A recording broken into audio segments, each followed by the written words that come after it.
कार्यक्रमका श्रद्धेय सभाध्यक्ष महोदय, नेपाली कांग्रेस पार्टी जिल्ला कार्य समितिका आदरणीय सभापतिज्यू, पार्टीका श्रद्धेय पूर्व सभापतिज्यू, प्रतिनिधि सभाका सदस्यज्यू, प्रदेश सभाका सदस्यज्यू, संविधान सभाका सदस्यज्यूहरू, पार्टीका अन्य विभिन्न जिम्मेवारी निर्वाह गरिराख्नुभएका सम्पूर्ण मेरा अनुरोध मानेर स्थानीय जनप्रतिनिधि साथीहरू, यहाँ उपस्थित सम्पूर्ण दाजुभाइ दिदीबहिनीहरू, तरुण मित्रहरू, पत्रकार साथीहरू, यहाँहरू सबैलाई मेरो तर्फबाट, हाम्रो पार्टी नेपाली कांग्रेसको तर्फबाट हार्दिक अभिवादन।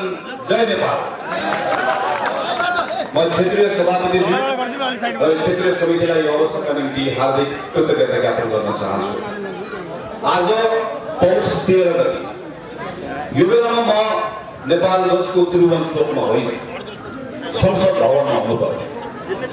आज म संसद भवनमा भएको भए सायद काठमाडौँको माइतीघर मण्डलामा विगत केही दिनदेखि चिसोमा कठान लिएर आफ्नो रुखको मूल्य खोजिरहेको किसानको बारेमा बोलिरहेको हुन्थ्यो। आज म संसद भवनमा भएको भए केही दिन अगाडि मात्रै बेलायतमा भेटिएको कोरोना भाइरसको नयाँ स्वरूप नेपाल प्रवेश गर्यो भने नेपाल सरकारले के तयारी गरिरहेको छ भनेर सरकारलाई प्रश्न सोधिरहेको हुन्थ्यो। आज म संसदमा भएको भए नेपाल जस्तो गरिब अविकसित देशले कोरोनाको भ्याक्सिन ल्याउनका निम्ति गर्नुपर्ने तयारीको बारेमा म लगायत नेपाली कांग्रेसका सांसद साथीहरूले गरेको अध्ययनको प्रतिवेदन सरकारलाई संसदभित्र उभिएर सुझाइरहेको हुन्थ्यो होला। आज संसदमा उभिन पाएको भए यो बेलामा यत्रो दिन पछाडि लकडाउन खोलिसके पछाडि पनि हिजो लकडाउनको कारणले गर्दा आफ्नो व्यवसायमा यातायात व्यवसाय, पर्यटन व्यवसाय, होटल चलाउने, रेस्टुरेन्ट चलाउने, सानो सानो व्यवसाय चलाउनेदेखि ठुलो व्यवसाय चलाउने सम्मले जुन मार खेपेका छन्, ती व्यवसायीहरूले, उद्योग धन्दा चलाउने, त्यसमा काम गर्ने श्रमिकले, मजदुरले, किसानले यो बेलामा राहत कसरी पाउँछ होला भनेर सरकारलाई प्रश्न गरिरहेको हुन्थ्यो होला। तर आज त्यो संसद उभिएर जनताले प्रश्नहरू मैले सोध्न पाइरहेको छैन। आज म नेपालगञ्जमा मेरो पार्टीको साथीहरूसँग उभिएर प्रधानमन्त्री केपी शर्मा ओलीको असंवैधानिक कदम मुर्दाबाद भन्न आइपुग्नु परेको छ। कारण के हो? एउटा संघाह, स्वार्थी, असक्षम तर अहंकारी प्रधानमन्त्रीको कपटपूर्ण हरकतको कारणले गर्दा आज एउटा सांसद सडकमा उभिएर कुरा भन्न बाध्य भएको छ। राष्ट्रपतिले के जिम्मा दिए? प्रधानमन्त्रीले संविधान बमोजिम गरेका कामहरूमा प्रश्न नगर्नु। तर प्रधानमन्त्रीले संविधान मिचेर काम गर्न थाले भने प्रधानमन्त्रीलाई केही रोक्नु। राष्ट्रपतिलाई जम्मा यति मात्रै काम दिएको। त्यसैले हामीले आमा मानेर, बा मानेर, राष्ट्रको पिता मानेर सबैभन्दा ठुलो ठाउँमा सम्मानित ठाउँमा लगेर राखेको। पशुपतिनाथको पूजा गर्ने बेलामा पनि वा हाम्रो मस्जिदमा कुनै पूजा गर्ने बेलामा सबै ठाउँमा सबैभन्दा पहिला आजको दिनमा नेपालको राष्ट्रपिताका रूपमा, राष्ट्रपतिका रूपमा सबैभन्दा पहिला क्षेत्र अधिकार राष्ट्रपतिलाई हामीले दिएको। किन? तपाईँ हामी सबैको पक्षमा सोच्नुहुन्छ भनेर, बोल्नुहुन्छ भनेर। तर आज एउटा अहंकारी र एउटा स्वार्थी प्रधानमन्त्रीको मतियार बन्न राष्ट्रपति पुग्दै गर्दा आज एउटा सांसद अपमानित भएर सडकमा उभिनु पर्ने अवस्था आएको छ।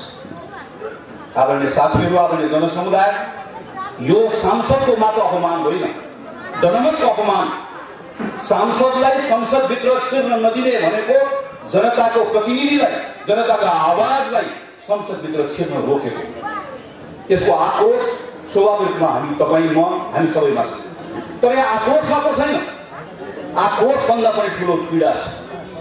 पार्टीका थुप्रै अग्रजहरू यहाँ हुनुहुन्छ, जसले हामीले जन्मनुभन्दा पहिलादेखि यो पार्टीमा बसेर सङ्घर्ष गर्नुभएको छ। थुप्रै तल यहाँ मैदानमा पनि हुनुहुन्छ। 2007 सालमा ठुलो परिवर्तन नेपालले गर्यो। 1950 त्यही साल हो जतिखेर त्यसको वरिपरि थुप्रै देशहरूले स्वतन्त्रता प्राप्त गरे। थुप्रै देशहरू उपनिवेशबाट मुक्त भए। दक्षिण कोरिया, आज हामी कति धेरै कन्जुरीहरू पठाइरहेका छौँ। छिमेकी भारत, यस्ता छिमेकी चीन, यस्ता थुप्रै देशहरू कोही उपनिवेशबाट मुक्त भए, कोही युद्धबाट बाहिर निस्के। तर त्यही समय हो जतिखेर नेपालले पनि पहिलो पटक अँध्यारोबाट उज्यालोतर्फ पाइला चाल्यो। एउटा मौका नेपालले पाएको थियो। 2015 सालमा बिपी कोइराला जनताबाट निर्वाचित प्रधानमन्त्री हुनुभयो। 18-19 महिना सरकार चलाउनु भयो। हामी आज पनि बिपी कोइरालाको सरकारका ती दिनहरू सम्झन्छौँ। त्यो बेलामा नेपालको राष्ट्र संस्थाले नेपालको प्रजातान्त्रिक यात्रालाई अवरुद्ध नभइकन अगाडि बढ्न दिएको भए आज नेपाल यो अवस्थामा रहँदैन। आज नेपालमा संवैधानिक राजा पनि रहन्थ्यो होला। तर नेपाली राष्ट्र संस्थाको महत्त्वाकांक्षाको कारणले गर्दा नेपालले दक्षिण कोरिया जस्तै देश थियो नेपाल 1950 मा। आज संसारको सबैभन्दा धनी 12वटा देशको सूचीमा दक्षिण कोरिया उभिँदै गर्दा हाम्रा तन्यलीहरू दक्षिण कोरिया जान पाउने अनुमति पाउला कि नपाउला भनेर भाकल गरेर बस्नुपर्ने अवस्था आज नेपालको आयो। त्यसको पछाडि हामीले एउटा मौका गुमायौँ। 2046 साल पछाडि फेरि मौका पायौँ। त्यो मौका पाउँदै गर्दा गम्भीर गल्ती हामीले पनि गर्यौँ। हामी पनि चुक्यौँ। आफ्नै सरकार सम्हाल्न हामी चुक्यौँ। हामी चुकेको बहानामा त्यसमा टेकेर एकातिर दरबारको षड्यन्त्र, अर्कोतिर माओवादीको दुस्साहस षड्यन्त्र, अनावश्यक युद्ध नेपालमा थुप्रै। अर्को 20-25 वर्ष फेरि खेलेर युद्धको पीडा सबैभन्दा बढी थाहा पाउने जिल्ला मध्येको नेपाल हुन्छ। यसका वरिपरिका जिल्लाका थुप्रै साथीहरू यहाँ आउनुभएको होला। तपाईँहरूले भोग्नु भएको ती दिनहरू हामीले ती सबै कुराहरू पार गरेर आयौँ। र लामो सङ्घर्ष पछाडि एउटा आन्दोलन, अर्को आन्दोलन, आरोह अग्रो पछाडि हामी एउटा निष्कर्षमा पुग्यौँ र हामीले एउटा संविधान निर्माण गऱ्यौँ। यो संविधान पछाडि पनि बल्ल बल्ल यो जेन तेन गरेर कुरा मिलाएर व्यवहार मिलाएर निर्वाचन पनि सम्पन्न गऱ्यौँ। यत्रो निर्वाचन पछाडि हामी हार्यौँ। काङ्ग्रेस हार्यो, केही फरक भएन। हार्छ पार्टी, कहिले जित्छ कहिले हार्छ। तर यत्रो पछाडि संविधानका आधारमा एउटा नयाँ सरकार आयो। स्थिरताको नारा लिएर आयो, समृद्धिको नारा लिएर आयो। जनतामा फेरि एकपल्ट एउटा भरोसा आयो के बदलेला भन्ने कुरा।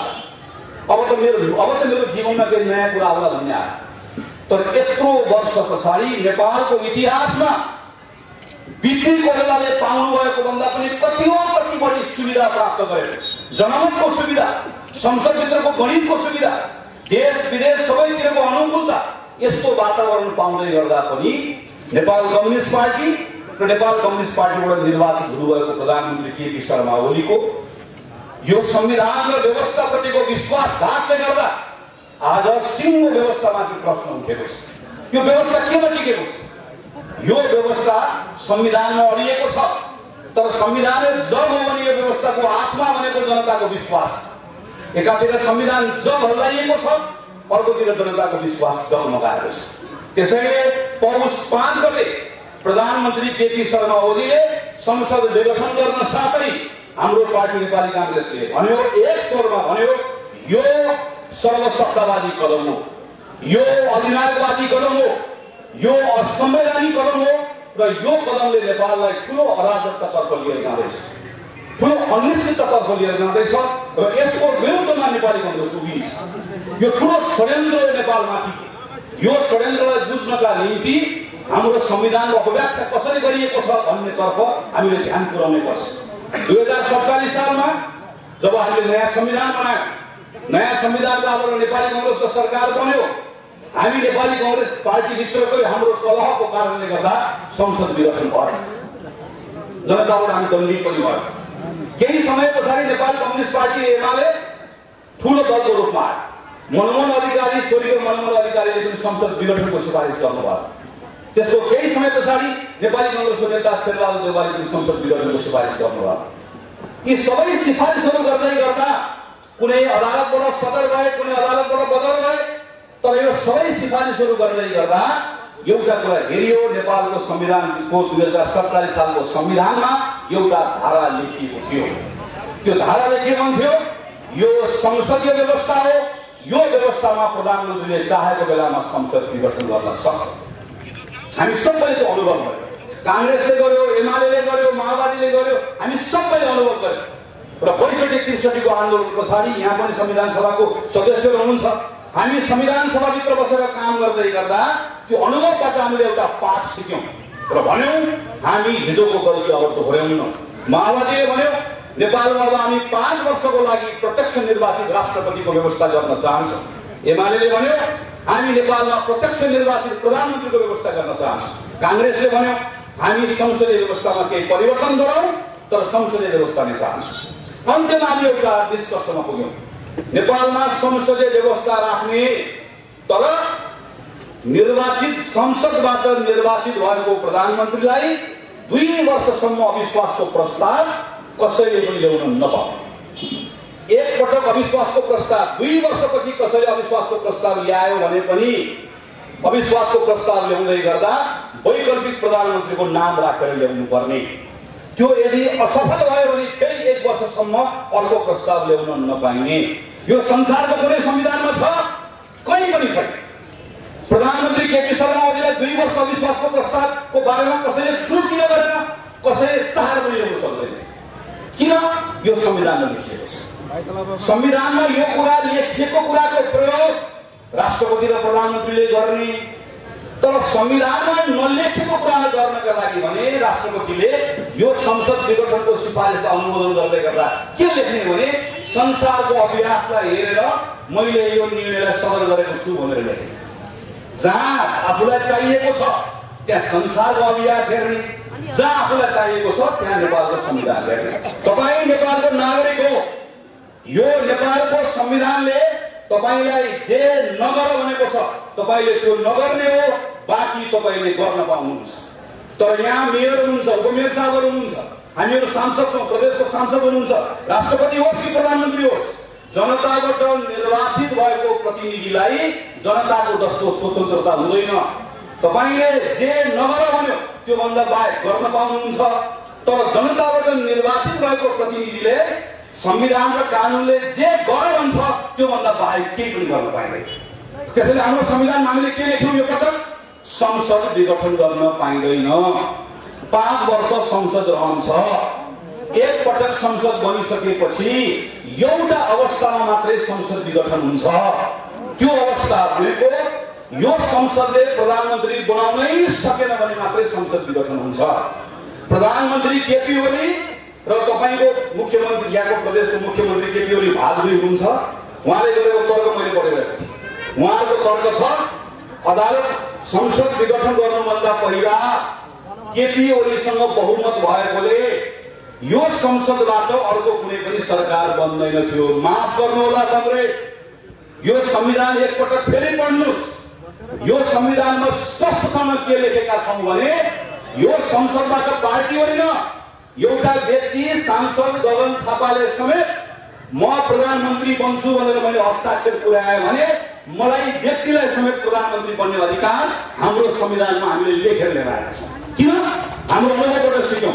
संसद विघटन नहोस्, सम्भव भएसम्म एउटा पार्टीले बहुमत ल्याउँछ त्यसले बनाओस्, एउटा पार्टीले बहुमत ल्याउँदैन 2टा पार्टी मिलाएर बनाओस्, 2टा पार्टीले बहुमत ल्याउँदैन ठुलो पार्टीले बनाओस्, ठुलो पार्टीले बनाउन सक्दैन एउटा व्यक्ति सांसदले यदि बहुमत पुर्याउँछ भने पनि उसैले भए पनि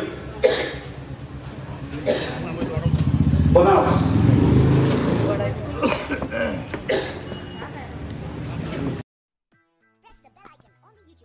कृपया यस्तै फरक भिडियो हेर्नको लागि यस च्यानललाई सब्स्क्राइब गरिदिनुहोला। तर आजको मुख्य कुरा भनेको संसदको विघटन भएको छ। संविधानमाथि ठुलो अपराध भएको छ र यसलाई अहिले सच्याइएन भने, यसलाई तुरुन्त ठिक ठाउँमा ल्याइएन भने, यसको मुख्य जिम्मेवार अपराधीहरूलाई दण्डित गरिएन भने यो बाटो ओह्रालो लागेको यात्रा फेरि फर्केर आउनुभएको छैन। यो विषय अदालतमा गएको छ, अदालतमा विचाराधीन छ। संविधानले पनि यसको जिम्मा अदालतमा दिएको छ। अदालतप्रति सबैभन्दा ठुलो भरोसा कांग्रेस बाहेक कसको होला? यही अदालतको स्वतन्त्रताको लागि लडेको हामी। आज माइती गठबन्धनमा बस्दै गरेका प्रचण्डलाई याद होला, अदालतलाई निर्वाचित प्रधानमन्त्रीको अन्तर्गत राख्नुपर्छ भन्ने प्रस्ताव तपाईँले हिजो हुन्न भनेर लडेको हामी हो। अदालतको स्वतन्त्रता डेमोक्रेसीको प्राण हो भनेर हामीले लड्यौँ।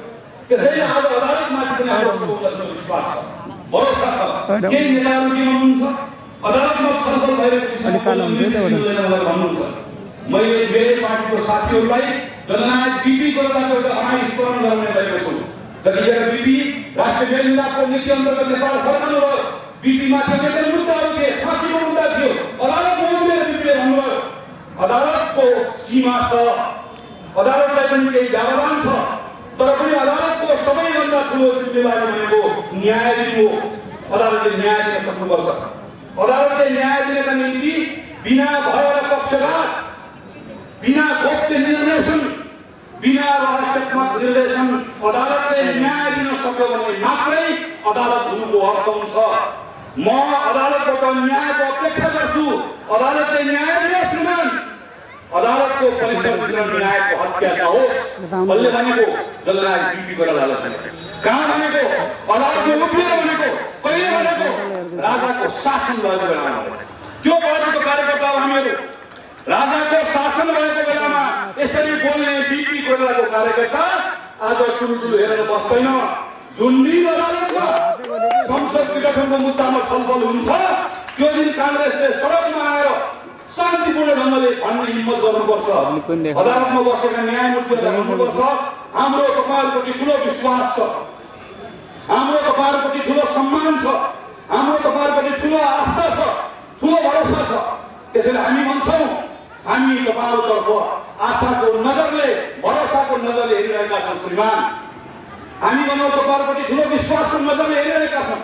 त्यसैले श्रीमानहरुले पनि दायाँमा हेरिबक्स्यो, बायाँमा हेरिबक्स्यो, उत्तरतिर पनि नहेरिबक्स्यो, दक्षिणतिर पनि नहेरिबक्स्यो। पर्दा पछाडि के भइरहेको छ नहेरिबक्स्यो, बन्द कोठामा के भइरहेको छ नहेरिबक्स्यो, नडराइबक्स्यो, नगराइबक्स्यो, गाईगुई नगरिबक्स्यो, खासफुस नगरिबक्स्यो, नलोचिबक्स्यो, नअल्मलिबक्स्यो, न्याय बक्स्योस्, न्याय न्याय गर्नको लागि तपाईँ नहेरिबक्स्यो श्रीमान। जम्मा एक ठाउँ हेरे हुन्छ। हाम्रो सडक पनि हेर्नु पर्दैन, कांग्रेसको भण्डार अमला पनि हेर्नु पर्दैन। केवल तपाईले कसम खाएको संविधान एकपटक पल्टाएर हेरिबक्स्योस् भनेर अदालतको श्रीमानलाई भन्ने हात कांग्रेसले राख्नुपर्छ, राख्छ र भन्छ। अदालतले हाम्रो विश्वास यही हो। अदालतमा यत्रो विश्वास गर्दा गर्दै पनि न्याय पाएन भने के हुन्छ? अदालतलाई सम्मान गर्नेले असहमति राख्छ, अदालतको निर्णय मान्छ। त्यो बेलामा अदालतको निर्णय मान्छ। त्यो बेलामा त्यो अवस्था नआओस्, आउँदैन विश्वास गर्छ। तर आयो भने के हुन्छ? अहिले सम्पर्क नगर्नु, खालि यति मात्रै भन्छ, त्यो बेलामा मान्छ। तर त्यो बेलामा पनि कांग्रेसले भन्छ यो असंवैधानिक कदम हो। अब यो असंवैधानिक कदमको न्याय खोज्नु अदालत गयो, पाएनौ। अब जनताको अदालतमा आएका छौँ, यहाँबाट न्याय चाहियो भनेर जनताको बिचमा जान्छ। अनि त्यो बेलामा बल्ल जनता कांग्रेसको बिचमा उभिएर हाम्रो साथमा बस्छ। तर यो भनेर गर्दा पनि म साथीहरूलाई आग्रह गर्छु, याद गर्नुहोस्, ख्याल गर्नुहोस्, केपी शर्मा ओलीले संसद विघटन गराएको आनन्दले वैशाखमा निर्वाचन गराउँदा मेरो कमजोर भएको नेकपा भाग्दै पार्टीमा चुनावमा भाग लिन नजाला अनि शानदार ढंगले कांग्रेस जित्ला अनि कांग्रेसका साथीहरूलाई संसदमा ताली बजाएर स्वागत गर्नुला भनेर केपी ओलीले संसद विघटन गरेको भन्ने भ्रममा कोही पनि साथीहरू नबस्नु होला। त्यो बेला पनि लडाई लड्नै पर्छ। संविधान जोगाउने लडाई यसरी लडे पनि लड्नुपर्छ, यसरी लडे पनि लड्नुपर्छ, जसरी लडे पनि लडाई लड्नै पर्छ। र यो लडाई लड्ने हामी कोही बात छैन, लडाई लड्ने हो। खाली चिन्ता यति मात्रै हो, समय खेर नजाओस् भन्ने चिन्ता मात्रै हो। खाली चिन्ता यति मात्रै हो, स्थिरताको नारा दिएर, समृद्धिको नारा दिएर आएको नेपाल कांग्रेस पार्टीको पतन देखेर जनताको यो व्यवस्थाप्रतिको विश्वास नउठोस् भन्ने मात्रै हो। त्यसैले मेरो पार्टीका साथीहरूलाई आग्रह छ, कुनै अवमान राखेर जनताको बिचमा जानुस्। यहाँ थुप्रै मधेसी मूलका साथीहरू हुनुहुन्छ, मुस्लिम समुदायका साथीहरू हुनुहुन्छ, दलित साथीहरू हुनुहुन्छ। सबै समुदायका साथीहरूको बिचमा कांग्रेसका नेताहरू जानुस्, साथीहरू जानुस्, टोल टोलमा गाउँमा जानुस् र भन्नुस् यो बेलामा कांग्रेस यो संविधानको पक्षमा उभिएको छ। कांग्रेसको नेताले यो भन्ने हो, त्यो भन्ने पत्र पत्रिकामा आएको छ, नलिनुहोस्।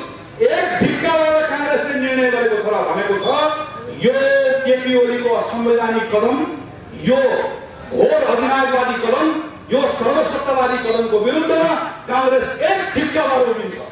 कांग्रेसले प्रतिरोध गर्छ, कांग्रेस यसको हिसाब किताब गर्छ, कांग्रेस यसका प्रत्येक अपराधीलाई दण्ड दिन्छ र कांग्रेसले संविधानमाथि भएको अपराधलाई त्यहाँबाट सच्याउन बाध्य बनाउँछ। म साथीहरूलाई आग्रह गर्छु, यो संविधान यस कारणले गर्दा यही संविधानले सबै जात जाति भाषा भाषीको सबैको अधिकारलाई संरक्षण गरेको छ। यही संविधानलाई जोगाउने कुरामा कांग्रेस प्रतिबद्ध छ भन्ने कुरा तपाईहरुले तमाम साथीहरूको बिचमा लिएर जान आवश्यक छ।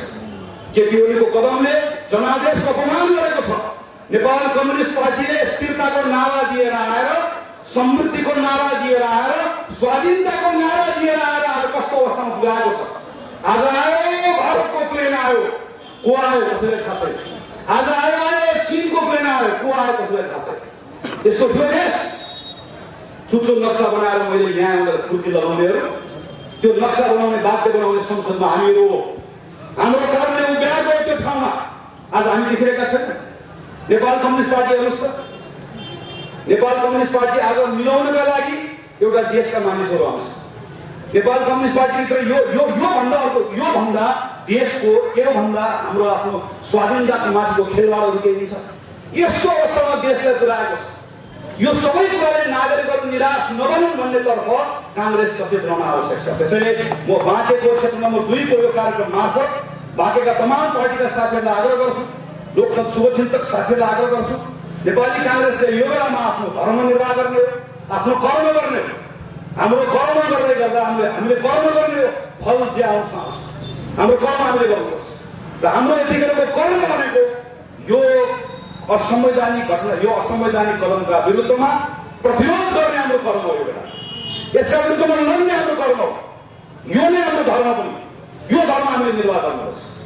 जननायक बीपी कोइरालाले बनाएको यो पार्टी शिखर पुरुष गिरिजा प्रसाद कोइरालाको नेतृत्वमा शान्ति प्रक्रिया सम्पन्न गर्यौं। नेपाली कांग्रेसका श्रद्धेय नेता सुशील कोइरालाको नेतृत्वमा संविधान निर्माण गर्ने काम फट्टे गर्यौं। कांग्रेसका सभापति शेरबहादुर देउवाको नेतृत्वमा असम्भव भनेको निर्वाचन गरायो। यहाँसम्म बोल्दा कति आनन्द आउँछ। अनि त्यसपछिको लाइन हेर्नु एकपल्ट। अनि राष्ट्रपति विद्या भण्डारी र प्रधानमन्त्री केपी ओलीले त्यही संविधान भुजा पार्दै गर्दा टुलु हेरेर बस्नु भनेर लाइन कम्प्लिट गर्नु नभएको छ। त्यसैले यो लाइनलाई यसरी कम्प्लिट गर्नुपर्छ। जननायक बीपी कोइरालाले बनाएको पार्टी शिखर पुरुष गिरिजा प्रसाद कोइरालाको नेतृत्वमा यही पार्टीले शान्ति प्रक्रिया सम्पन्न गर्यो। श्रद्धेय नेता सुशील कोइरालाको नेतृत्वमा यही पार्टीले संविधान निर्माण गर्यो। पार्टी सभापति श्रद्धेय शेरबहादुर देउवाको नेतृत्वमा यही पार्टीले संविधानलाई कानुनमा पनि लिएर गयो। र राष्ट्रपति विद्यादेवी भण्डारी र प्रधानमन्त्री केपी ओलीले यही संविधानको माथि कुल गर्दै गर्दा यही कांग्रेसले पनि एक दिक्क भएर संविधानको रक्षा गर्यो भन्ने ठाउँमा हामीले हाम्रो पार्टीलाई पुर्याउन सक्यौं भने जनता कहाँ जाने हो? खोजी हाम्रो आउने हो। रुख लिएर जानु पर्दैन, जम्दा रुख खोजेर आउने अवस्था बनाउने हो। ठिक ठाउँमा उभियौँ न, आफै हुन्छ निर्वाचनको तयारी। ठिक ठाउँमा उभियौँ, निर्वाचनमा मत हाल्न त्यसै जनता लाइन लागेर आउँछ। त्यसले यो बेलामा म पार्टीका साथीहरूलाई, तमाम सबै साथीहरूलाई एक दिक्का भएर एकजुट भएर तल्लो तहसम्मको कमिटीहरूलाई परिचालित गरेर पार्टीको सन्देश यो विषयका सन्दर्भमा यो छ, यो सन्देश तपाईहरुले बुझ्नुस् भनेर तल्लो तहसम्म लिएर जानका लागि पार्टीको प्रत्येक तहका साथीहरूलाई आग्रह गर्दै मलाई यो मौका दिनुभएकोमा क्षेत्र नम्बर 2 का सभापति, क्षेत्र नम्बर 2 का साथीहरूप्रति हार्दिक कृतज्ञता ज्ञापन गर्दै मेरो कुरा टुङ्ग्याउँछु। धन्यवाद, नमस्कार, जय नेपाल। कृपया यस्तै फरक भिडियो हेर्नको लागि यस च्यानललाई सब्स्क्राइब गरिदिनुहोला।